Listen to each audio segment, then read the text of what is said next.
ನಮ್ಮ ಕಾರ್ಯಕರ್ತರಾಗಿರುವಂಥ ಸನ್ಮಾನ್ಯ ವಿನಯ್ ಅವರು ನಮ್ಮನ್ನು ಅಗಲಿದ್ದಾರೆ.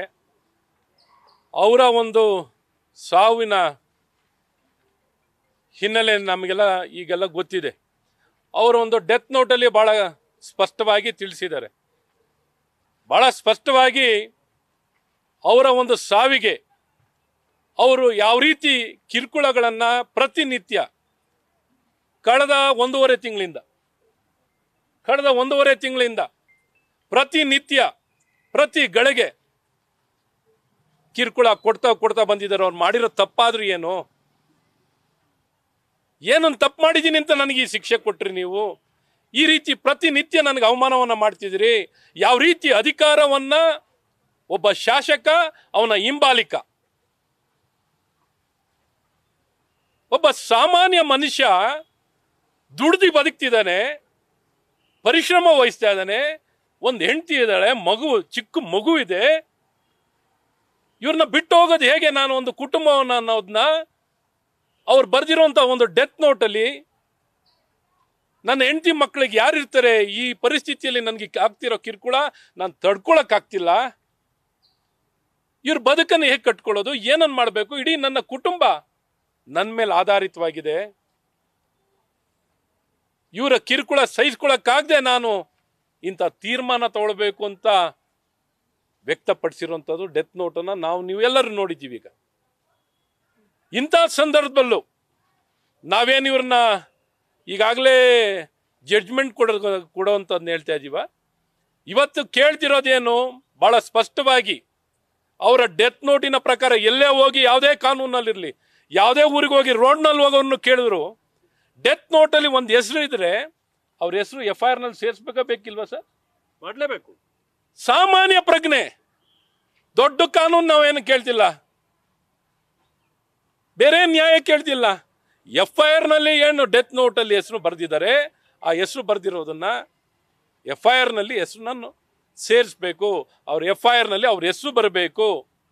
ಆ ಹೆಸರನ್ನೇ ಬರ್ಲಿಕ್ಕೆ, ಸೇರಿಸ್ಲಿಕ್ಕೆ ಕ್ಲೀನ್ ಚಿಟ್ ಈಗಲೇ ಅವ್ರ ಹೆಸರನ್ನು ಇಲ್ಲೇ FIR ನಲ್ಲೂ ಸೇರಿಸಲ್ಲ ಅಂದ್ರೆ ಆ ಒಬ್ಬ ಮನುಷ್ಯನ ಸಾವಿಗೆ ಅವನು ಎಷ್ಟು ನೋವಿನಿಂದ ಅವ್ರು ಕೊಟ್ಟಿರೋ ಕಿರುಕುಳ ಒಂದಿನ ಇಲ್ಲ, 2 ದಿನ ಅಲ್ಲ, ಅಷ್ಟನ್ನು ಹಲವಾರು ದಿನ ಸಹಿಸ್ಕೊಂಡು ನನ್ನ ಕುಟುಂಬವನ್ನು ಒಮ್ಮೆ ಹೋಗಿ ಎಲ್ಲರನ್ನು ಮಾತಾಡಿಸಿ ಮನಸ್ಸು ತುಂಬ ನೋಡಿ, ನನ್ನ ಕಣ್ಣು ತುಂಬ ನೋಡಿ ಅವನ್ನೆಲ್ಲ ಮಾತಾಡಿಸಿ ಬಂದು ಕೊನೆಗೆ ಈ ಆತ್ಮಹತ್ಯೆಯನ್ನು ಮಾಡ್ಕೊಳ್ಳೋಕೆ ಕೊಟ್ಟಿದ್ದೀನಿ ಅಂತ ಏನು ಆ ನೋವಿನ ಮಾತು ನೋಡಿ. ಅವನು ಎಷ್ಟು ಒಂದು ಕಡೆ ಆ ಚಿಕ್ಕ ಮಗುನ ಯಾರು ಬಿಟ್ಟು ಹೋಗ್ಲಿಕ್ಕೆ ಮನ್ಸು ಬರುತ್ತೆ? ಆ ಮಗುನು ಬಿಟ್ಟು ಹೋಗ್ಲಿಕ್ಕೆ ಯಾರು ಮನ್ಸು ಬರುತ್ತೆ? ನೀವೇ ಹೇಳಿ. ಸೊ ಇಷ್ಟೆಲ್ಲ ನೋಡಿನೂ ಇಲ್ಲಿ ಒಂದು ಕಾನೂನು, ಇಲ್ಲಿ ವ್ಯವಸ್ಥೆ ಇದೆಯಾ? ಈ ಸತ್ತೋಗಿರೋ ಗೃಹ ಇಲಾಖೆನ ಕಾಂಟ್ರಾಕ್ಟ್ ಗೌರ್ಮೆಂಟ್ ಅಂತ ಕರಿಬೋದು. ಇದನ್ನ ಕಾಂಟ್ರಾಕ್ಟ್ ಗೌರ್ಮೆಂಟ್. ನಾನು ಯಾಕೆ ರಾಜಕೀಯ ಈ ಹೇಳಿಕೆನ ಹೇಳ್ತಾ ಇದ್ದೀನಿ ಅಂದರೆ, ಒಂದು DG IGP ಅನ್ನು ಕಾಂಟ್ರಾಕ್ಟ್ನಲ್ಲಿ ಮುಂದುವರಿಯುವಂಥ ಸರ್ಕಾರಗಳು ನೋಡಿದ್ದೀವಿ ನಾವು. ಇಂಥ ಪರಿಸ್ಥಿತಿ ಇಲ್ಲಿ ನಿರ್ಮಾಣ ಆಗಿ ಒಂದು ಸಾಧಾರಣ ಒಬ್ಬ ಇನ್ಸ್ಪೆಕ್ಟ್ರು, ಪ್ರತಿಪಕ್ಷದ ನಾಯಕರು ಇಲ್ಲಿ ಬಂದು ಬೆಳಗ್ಗೆ 10:30 ಕೂತಿದ್ದಾರೆ, ಹುಷಾರಿಲ್ಲ, ಊಟನೂ ಮಾಡಿಲ್ಲದೆ. ಒಂದು ಪ್ರಜ್ಞೆ, ಒಂದು ಸರ್ಕಾರ, ಯಾರು ಇದು ಪ್ರೈವೇಟ್ ಲಿಮಿಟೆಡ್ ಕಂಪ್ನಿನ, ಕಾಂಗ್ರೆಸ್ ಪ್ರೈವೇಟ್ ಲಿಮಿಟೆಡ್ ಕಂಪ್ನಿನ, ಸಿದ್ದರಾಮಯ್ಯ ಪ್ರೈವೇಟ್ ಲಿಮಿಟೆಡ್ ಕಂಪ್ನಿನ, ಪೊನ್ನಣ್ಣ ಪ್ರೈವೇಟ್ ಲಿಮಿಟೆಡ್ ಕಂಪ್ನಿನ, ಅಥವಾ ಪರಮೇಶ್ವರ್ ಪ್ರೈವೇಟ್ ಲಿಮಿಟೆಡ್ ಕಂಪ್ನಿನ, ಇವ್ರ ಮನೆಯಲ್ಲಿ ಏನಾರು ಮಾಡಲಿ, ಇದು ಸರ್ಕಾರ ಎಲ್ಲ ಜನಕ್ಕೆ ಸೇರಿರೋ ಸರ್ಕಾರ. ಇವ್ರಿಗೆ ನಿರ್ವಹಣೆಯನ್ನು ಮಾಡ್ಲಿಕ್ಕೆ ಕೊಟ್ಟಿದ್ದೀವಿ ರಾಜ್ಯವನ್ನ, ಅಧಿಕಾರ ಕೊಟ್ಟಿರೋದು ನಿರ್ವಹಣೆಯನ್ನು ಮಾಡಲಿಕ್ಕೆ. ಬೇಲಿನ ಎದ್ದು ಹೊಲ ಮೈತಾ ಇದ್ರೆ ಏನು ಅನ್ಕೊಂಡಿದ್ದಾರೆ? ಏನ್ ಬೇಕಾದ್ರೆ ಮಾಡ್ಬೋದು ಅಂತ ಅನ್ಕೊಂಡಿದ್ದಾರೆ, ಏನ್ ಬೇಕಾದ್ರೆ ಮಾಡ್ಬೋದು ಅಂತ. ಇದೊಂದು ಸರ್ಕಾರನ? ಒಬ್ಬ ಇನ್ಸ್ಪೆಕ್ಟ್ರು ಇಲ್ಲಿ ಬಂದು ಮಾತಾಡ್ಸ್ಲಿಕ್ಕೆ ಪ್ರತಿಪಕ್ಷ ನಾಯಕ ಇಲ್ಲಿ ಒಳಗಡೆ ಇಲ್ಲೂ ಸಹ ಬಂದಿಲ್ಲ. ಒಬ್ಬ ಸ್ಟೇಷನ್ ಇನ್ಚಾರ್ಜ್ ಮನುಷ್ಯ. ಇದೇನು ಕಾನೂನು ಇದೆಯಾ? ಇಷ್ಟು ಜನ ಸತ್ರು ಯಾರ ಹೆಸರುಗಳನ್ನು FIR ನಲ್ಲಿ ಸೇರಿಸ್ತಿರ್ಲಿಲ್ಲ. ಹಾಗೆ ಇದನ್ನು ಏನಿಲ್ಲಿ ಸೇರಿಸ್ಲಿಲ್ಲ ಅಂದ್ರೆ ಏನ್ ಮಾಡ್ಕೋತಾರೆ ಇವರು? ಏನು ಎಷ್ಟೊತ್ತು ಕೂತ್ಕೋಬಹುದು, ಏನ್ ಮಾಡ್ಕೋಬಹುದು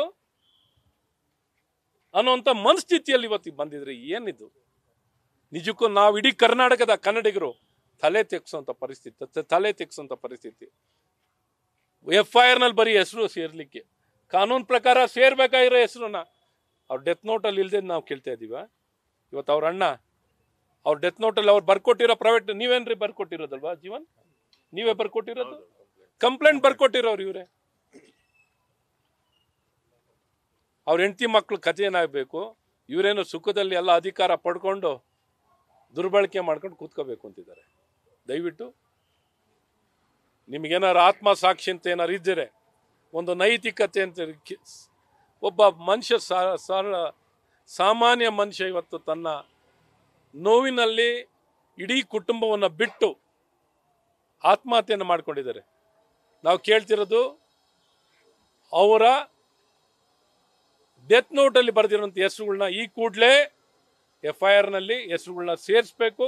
ಅಲ್ಲಿವರೆಗೂ ಕುಟುಂಬದವರು ಇಲ್ಲಿಂದ ಆ ಬಾಡಿ ತೊಗೊಂಡೋಗಲ್ಲ ಅಂತ ಭಾಳ ಸ್ಪಷ್ಟವಾಗಿ ತಮ್ಮ ಭಾವನೆಯನ್ನು ವ್ಯಕ್ತಪಡಿಸಿದ್ದಾರೆ. ನಾವು ತೊಗೊಂಡೋಗಿ ಏನು ಮಾಡೋದು, ಅವ್ನು ಕೇಳಿರೋ ನ್ಯಾಯನ ಕೊಡಿಸ್ಲಿಕ್ಕೆ ಆಗದೆ ಅವನು ಕೇಳಿರೋ ಡೆತ್ ನೋಟಲ್ಲಿ ನನ್ನ ಸಾವಿಗೆ ನ್ಯಾಯ ಬೇಕು ಅಂತ ಕೇಳಿದ್ದಾರೆ. ನ್ಯಾಯನೇ ಕೊಡದೆ ಇವತ್ತು ಸಮಾಜ ಸತ್ತೋಗಿದೆ ಅಂತ ಅನ್ಕೋಬೇಕಾ ನಾವು? ಈ ಪರಿಸ್ಥಿತಿ ನಿರ್ಮಾಣ ಆಗಿದೆ, ಸರ್ಕಾರ ಸತ್ತೋಗಿದೆ ಅಂತ ಅನ್ಕೋಬೇಕಾ, ಅಥವಾ ಒಂದು ಗೃಹ ಇಲಾಖೆ ಬದುಕಿಲ್ಲ ಅಂತ ಅನ್ಕೋಬೇಕಾ, ಸತ್ತೋಗಿದೆ ಅಂತ ಅನ್ಕೋಬೇಕಾ? ಇಂಥ ಪರಿಸ್ಥಿತಿ ನಿರ್ಮಾಣ ಮಾಡಾಗಿದ್ದಾರೆ. ಹಾಗಾಗಿ ಭಾಳ ಸ್ಪಷ್ಟವಾಗಿ ವ್ಯಕ್ತಪಡಿಸುವಂಥದ್ದಾಗಿದೆ. ಇದನ್ನು ಸೇರಿಸಲೇಬೇಕು ಅನ್ನುವಂಥದ್ದು ನಮ್ಮೆಲ್ಲರ ಒತ್ತಾಯ. ನ್ಯೂಸ್ ಫಸ್ಟ್, ನಿರ್ಭೀತಿಯಿಂದ ನಿಮ್ಮ ಪರವಾಗಿ.